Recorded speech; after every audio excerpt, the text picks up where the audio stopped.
some witnesses have come out in the open. One of them is Mr. Madriaga. From I don't even know the name, but sa tingin niyo ba kilala ba to, malapit ba to sa pamilyang Duterte?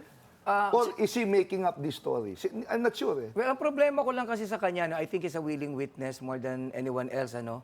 So para siyang ginawang one-stop shop. Kasi yung unang, kasi di ba nakita mo yung unang affidavit niya? Muntik ako Yung unang mapamuha ulit. affidavit niya, konti lang yung kwento eh. Oo nga. Tapos yung supplemental affidavit Dumami niya, kwento.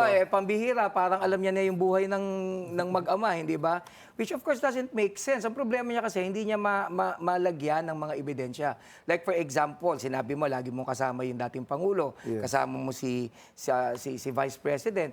Mga public personalities yan. Everywhere they go, may sariling team yan na nagmo-monitor, kumukuha ng camera, video, ganun din ang media, ganun din yung mga taong bayan, nagpapaselfie sa kanila. Hindi man lang siya nakita.